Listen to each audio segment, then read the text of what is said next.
केशवपुर गांव में अधिकतर लोग खेती करने वाले थे। पूरे गांव में सिर्फ 2 ही कुएं थे जिनसे लोगों को पानी मिलता था। कुछ समय बाद गांव का एक कुआं पूरी तरह से सूख गया। गांव के लोग पानी की जरूरत के लिए एक ही कुएं पर निर्भर थे। दूसरे कुएं से पानी भरते भरते लोगों को लगा कि कुएं में कोई भूत रहता है। उन्हें अजीब सी आवाजें सुनाई देती थी।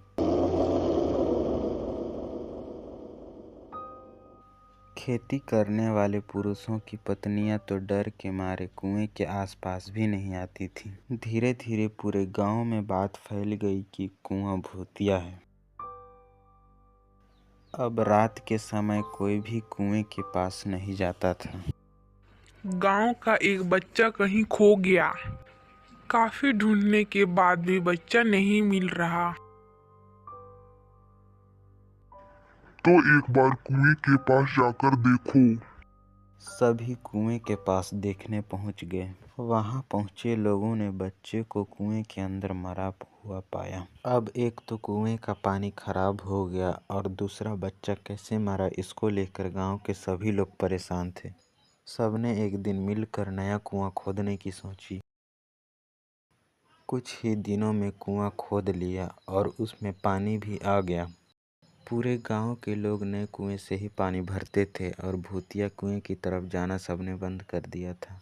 बड़े लोग तो समझदार थे, लेकिन बच्चे वहां अक्सर खेलने के लिए पहुंच जाते थे। एक दिन 4-5 बच्चे भूतिया कुएं के पास खेल रहे थे। तभी एक बच्चा कुएं में गिर गया। गांव वालों ने कुएं के अंदर देखा तो बच्चा मरा हुआ दिखा। आखिर क्या हुआ था? वो खेलते खेलते पानी को देखने आया और अचानक कुएं में गिर गया। इस हादसे के बाद गांव वालों ने तुरंत एक तांत्रिक को जाकर कुएं के पास बुलाया।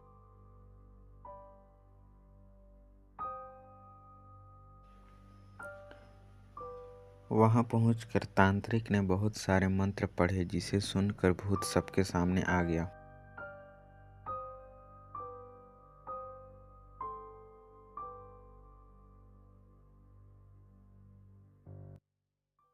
तुम कुएं को छोड़कर चली जाओ। यहाँ आकर बच्चे मर रहे हैं, इसलिए तुम्हें जाना ही होगा।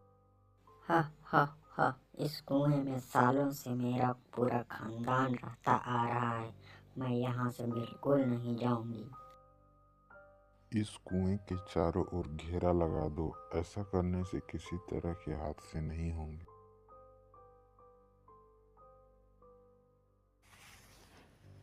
यह सुनते ही मुखिया ने वैसे ही किया जैसे तांत्रिक ने कहा था। उस दिन के बाद से गांव में ऐसी किसी तरह की घटना नहीं हुई।